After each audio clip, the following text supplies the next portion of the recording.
9ই August এই নৃশংস ঘটনার পর থেকে সারা রাজ্যের মানুষ রাস্তায় আছেন, বিভিন্ন রকম আন্দোলনের মধ্যে আছেন, বিভিন্ন ধরনের আন্দোলনের মধ্যে আছেন।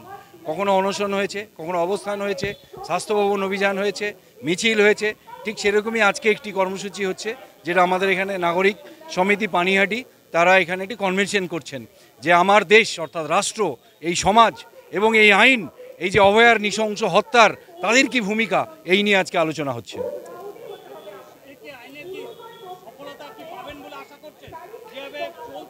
এখনও আমরা আইনের ওপরে ভরসা রাখছি। আমরা গত 9ই আগস্টের পর থেকে যে আন্দোলন করেছি সবকটি আন্দোলন আইন মেনে করেছি, নিয়ম মেনে করেছি এবং প্রতিটি আন্দোলন করার জন্য বারে বারে আমাদের হাইকোর্টের কাছে যেতে হয়েছে, কোর্টের আদেশে করতে হয়েছে। পুলিশ কোনো আন্দোলন করতে দিতে চায়নি, তবুও আমরা আমাদের প্রতিবাদের স্বরকে উপরে তুলে ধরেছি। আমাদের এখনও বিশ্বাস আছে এবং আমরা আশা করি ভারতের সংবিধানে যা লেখা আছে সেই অনুযায়ী আমাদের আইন ব্যবস্থা সেই বিচার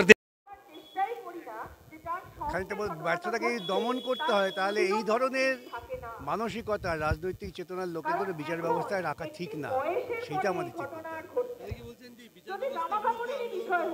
আন্দোলন চলতেই হবে। গণতান্ত্রিক ব্যবস্থায় যে সমস্ত প্রতিষ্ঠান আছে সে প্রত্যেকটা প্রতিষ্ঠানকে যদি ঠিকমতো কাজ করাতে হয় তাহলে আন্দোলন চালাতে হবে।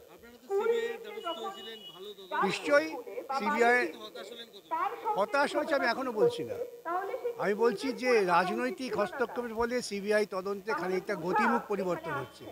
আমরা দেখেছি সারদা তদন্ত, নারদা তদন্ত, সিবিআই তদন্ত শুরু করেও শেষ করতে পারেনি রাজনৈতিক হস্তক্ষেপে। এক্ষেত্রেও সেই রকম হস্তক্ষেপ হচ্ছে বলে আশঙ্কা আছে, সেই জন্যই আন্দোলন দরকার। গ্রেপ্তার তো হয়েছে, একজন কর্মরত ওসি, একজন কলেজের প্রিন্সিপাল, তারা গ্রেপ্তার হয়েছিলেন। এখন তাদের বিরুদ্ধে চার্জশিট সময় মতো দাখিল হলো না। এই কারণে বলছি এর পেছনে রাজনৈতিক হস্তক্ষেপের ব্যাপারটা উড়িয়ে দেওয়া যায় না। কেন্দ্র রাজ্যর গোটা দেশের রাজনৈতিক যখন আন্দোলনের চেহারা পরিবর্তন হচ্ছে, সঙ্গে সঙ্গে এ রাজ্যের শাসকেরা মোদির দিকে ঝুঁকছেন। আপনারা দেখছেন 24 ঘন্টা ইন্ডিয়া টিভি, সর্বদা সবার পাশে সবার মাঝে। আজ এ পর্যন্ত। সঙ্গে রাখুন 24 ঘন্টা ইন্ডিয়া টিভি, দেখতে থাকুন সব জেলার সব খবর সবার আগে 24 ঘন্টা ইন্ডিয়া টিভির পর্দায়। নমস্কার।